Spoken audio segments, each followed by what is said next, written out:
Beyond the Gates recap for October 31, 2025. Hayley's estate got real and Chelsea hit the motherlode with Madison. Here's what went down Friday, October 31, 2025 on Beyond the Gates. When Jan's advice was heeded, Toms wouldn't take his vitamins, and Ted wanted to have a dad bod. Hello everyone, welcome back to my channel. I hope everyone is having a nice day. Before we begin the video, please subscribe and give the video a thumbs up. What happened on Beyond the Gates? On Beyond the Gates, Anita gathered Laura, Danny, and Nicole to organize the Dupree Foundation's annual Winterfest event. Everyone approved when Anita wanted to acknowledge Barbara's struggles with mental health by directing the proceeds to benefit those in the music industry. But Laura suddenly realized that Leslie might want to be involved, since she was Barbara's daughter. Laura wondered if the function would be better off without Barbara's name attached to it. But Anita didn't want to let whatever Leslie might do take anything away from Barbara's memory. Danny brainstormed that one of the auction items could be a private lunch with the Articulates. Anita loved the idea, but wanted to make sure Tracy and Sharon had time on their calendars for it, since they were still on tour. Nicole suggested that Anita get her Las Vegas impersonator, Jackie Tyree, to MC the event, but Anita wanted Danny in that role. Danny was thrilled. As the Dupree sisters headed out, Danny wanted details on Nicole's date with Carlton. Nicole reported that she had canceled the date out of not feeling ready to see anybody. Danny wanted Nicole to take a chance and put herself out there, but Nicole got testy and accused Danny of trying to justify rushing into her marriage to Ander. Danny watched as Nicole stormed off. At Orphe Jean's, Leslie told Jan how she had trick-or-treated behind the gates and seen Ted. Jan felt it did Leslie's self-esteem no good to keep throwing herself at a man who wasn't interested, but Leslie described how she had kept things to a light flirtation and worked to talk to Ted about things they had in common. Miss Thomas had been surprised that Ted had waxed sentimental about their early days, since that was a time he usually wanted to ignore. Jan felt that maybe Eva had worn Ted down a bit, but wasn't so sure that a friendship between Leslie and Ted was a good idea. Leslie pondered that maybe friendship was the route to take. She and Ted had started out that way the first time, which Jan was stunned to hear. After Leslie continued that Ted had begun to look forward to seeing her, yet had ended up hurting her, Jan was amazed that Leslie had been able to forgive him. Jan listened as Leslie relayed how she had moved back to DC for Eva, and that she thought she'd have to force Ted to accept his daughter. Yet Ted had come to care for Eva on his own with no coercion. Ted met Eva for breakfast at the country club, told his daughter/assistant that he had spent too much time focusing on trying to win Nicole back. Now he needed to pay attention to other things, like Eva. The plastic surgeon said he had dropped the ball in making it possible for Eva to know the rest of the Richardsons, including Martin and Smitty. Eva didn't feel neglected, but Ted wanted to be sure that Eva was included in the family's holiday activities. Moreover, he told Eva that it was time she started calling him Dad. Eva didn't know what to say, having not expected such a development. After taking a few moments to process, she answered Ted's offer with an "Okay, Dad." Ted said he was proud to have Eva as a daughter and added that he saw Leslie's better qualities in her. Eva was moved and tears streamed down her face. Ted then went to Nicole to apologize for having antagonized Carlton. When he acknowledged that he had no right telling Nicole who she could spend time with, Nicole thanked Ted for his nod to reality. Ted admitted that Nicole's forgiveness of him had inspired him to see things differently. He was glad she seemed at peace, and was now taking steps to fully own his part in the dissolution of his marriage, which he hadn't really done before. Ted left after letting Nicole know that he wouldn't cause a scene should Nicole want to be seen with Carlton during the holidays. Leslie found Ted at the hospital and thanked him for taking Eva to breakfast. Ted reported that he had taken Leslie's advice about communicating to Eva how much he appreciated her. Leslie was humbled when Ted went on to say that he'd allowed Eva to start calling him Dad. He accepted Leslie's genuine hug, not knowing that Nicole had entered the nurse's station and witnessed the exchange. Kat offered Toms a concoction of vitamins to help circulate blood down there, but Toms became annoyed that all Kat ever seemed to talk about was his injury.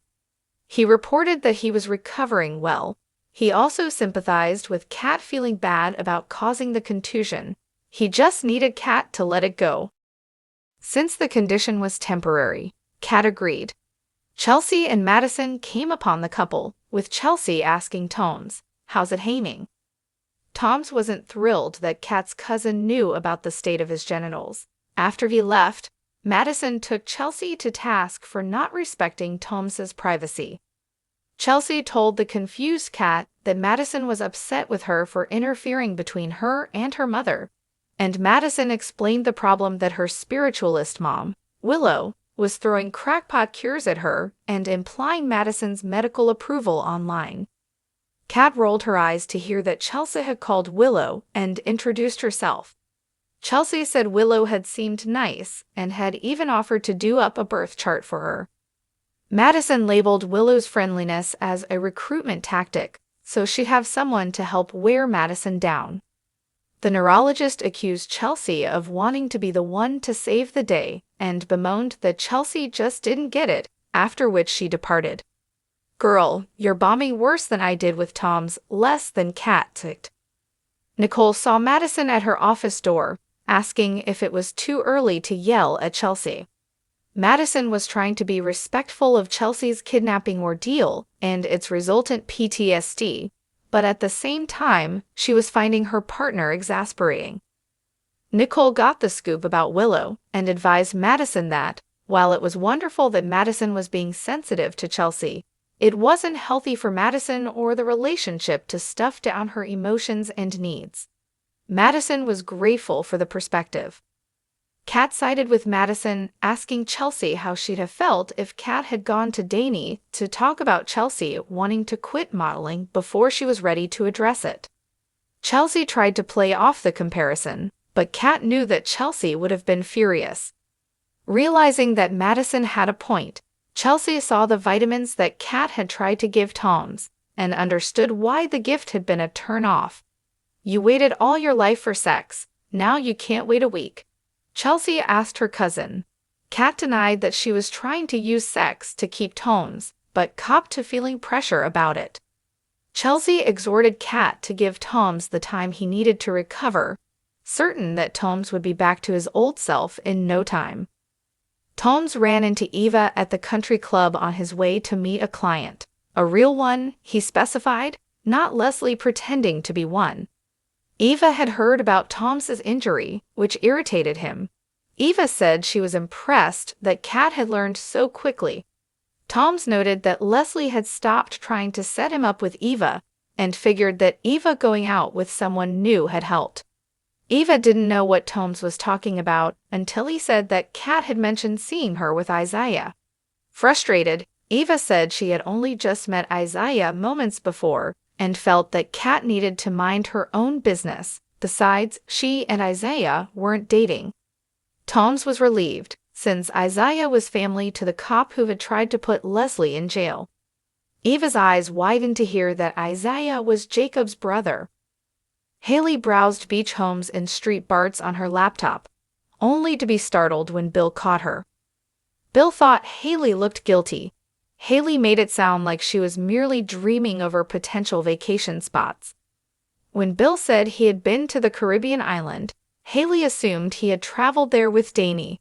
Bill decided he wanted to make new memories with his present wife and enthusiastically recommended that they make plans to go. Hayley said that all the vacation spots she had looked at were booked for the foreseeable future, so Bill reasoned he should buy a property instead. "I'll never get used to the way rich people think," Hayley gushed. Bill scanned some acreage with Hayley, and when he landed on a house Hayley liked, he immediately put in an offer on it, which was accepted not long after. Beyond that, Bill insisted on putting the home in Hayley's name. Hayley wanted to thank Bill with sex, but he had to get to work. Once alone, Hayley congratulated herself over scoring the luxurious real estate. Hayley made a trip to Orphe Jeans, where she ran into Joey. She recognized him as the man who had helped to find Chelsea when she'd gone missing and thanked him. But Joey said they had one more person in common, Randy.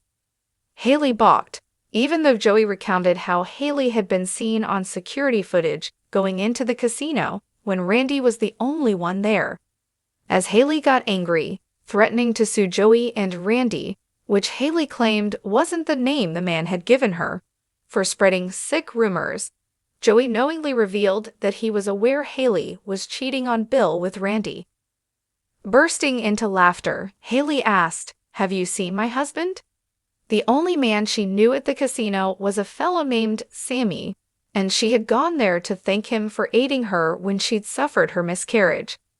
Hayley scolded Joey that he should be ashamed of himself for believing Sammy's stories, but Joey didn't.